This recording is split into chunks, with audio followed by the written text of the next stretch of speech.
Hi Fright fans, welcome back to my channel. We continue our dark journey through the Junji Ito Maniac series. Our first story today is titled Layers of Fear. A team of archaeologists is looking underground at an archaeological site in 1996 in an effort to make fresh discoveries. One of the group, Yamaoka, informs his professor that he might have discovered something peculiar. It almost looks like the profile of a human face lying down, doesn't it? And there's another stratum parallel to this. Listen, can you try digging a bit underneath that spot? Sure. Soya deduces that something was buried there and is likely what caused so many layers in the ground. As they continue to dig, Yamoka, the others, and his teacher quickly uncover a human skull. It looks to be the skull of a young child, but just how old is it? Soya speculates that perhaps a child has actually been buried there. It might be an old custom in which the dead are covered in numerous thin layers of clay until a large tomb is built. The young man who discovered the skull asserts that it might be a significant archaeological find, but his teacher cautions him that they would need to gather more information before drawing any firm conclusions. Later, the investigation site is pounded by a severe downpour. With the exception of Professor Soya, who was at that same time holding the human skull in his palm in the middle of the storm. Since then, a few years have gone. In 2017, a mother visits the family father's tomb before driving home with her two daughters.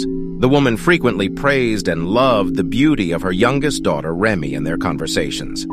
Parallel to this, her eldest child, Narumi, claims that she was never treated the same as her sister, and that her mother didn't give a damn about her. You can say that you didn't get enough attention, but it was still more than I ever got.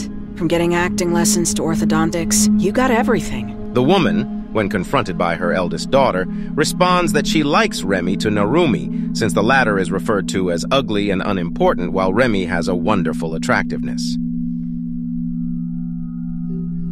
Because unlike you, Narumi, Reimi had potential. No amount of money could have fixed you, because you're ugly. The older daughter is startled to hear such unkind words coming from her own mother and takes her eyes off the road.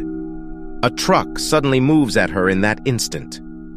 The girl is promptly made aware of the situation by her family, and she ultimately makes a move to escape a potential collision.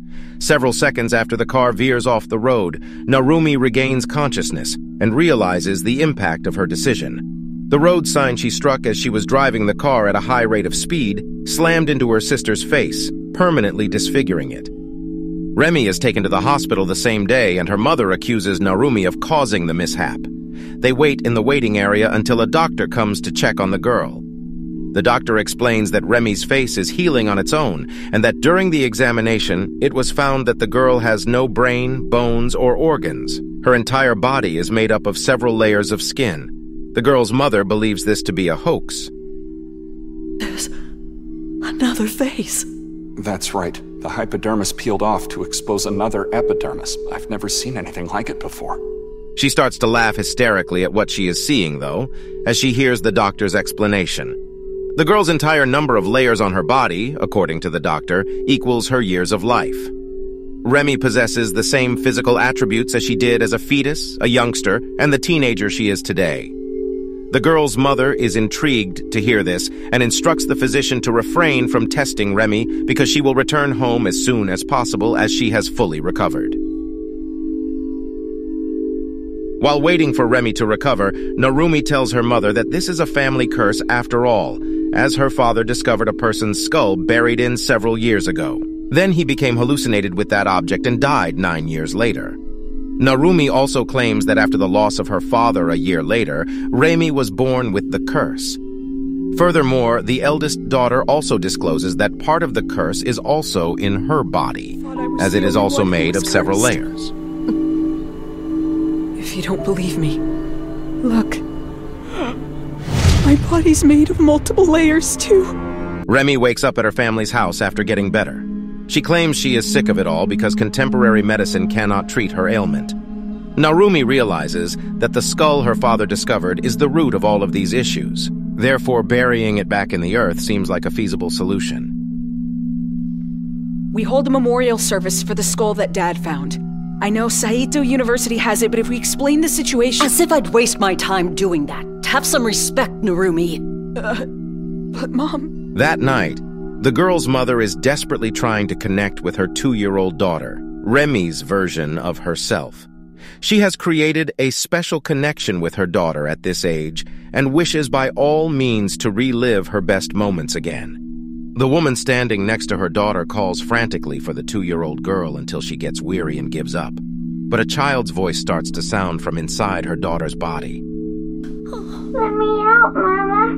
I want out, Mama. Of course you want out, my poor dearest one. But what can I do? What can I do to get you out? The mother is encouraged by this and keeps listening to the voice that begs to be freed from that body. Narumi wakes up a short while later to her sister screaming.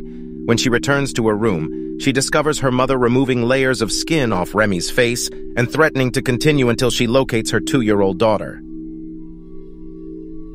At last, we finally meet once again, my sweet 2-year-old Raimi. Don't worry, I'm gonna peel off your body too. Narumi, get over here! In order to finally get her young daughter after hearing her cries for aid repeatedly, the mom requests Narumi's assistance in removing all the skin's remaining layers. But after peeling many layers, he discovers that her daughter's body had an odd structure with long, skinny limbs. It's the curse.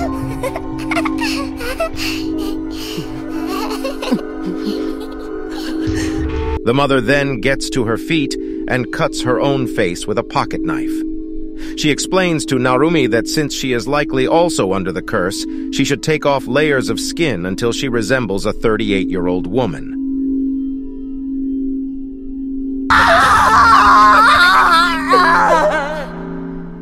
However, as she does so, she realizes that she has not been impacted by the curse and screams in agony. Later that evening, Narumi delivers 2 dinners to her sister, who appears monstrous, and her mother, whose entire face is bandaged. Now, we will move on to the next story, The Hell of the Doll Funeral. Numerous kids, including Marie, caved in to the doll's curse.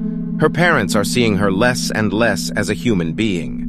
Marie didn't start to change entirely till later. The girl was unable to speak or even grin. When children transform into dolls, the majority of people in that civilization dispose of them. Marie's parents, though, vowed to keep her with them. They underestimated the likelihood that Marie would continue. The child continued to decay until she turned into a repulsive beast. She was in such a disorganized state that she was already reviving life and evolving into an odd creature.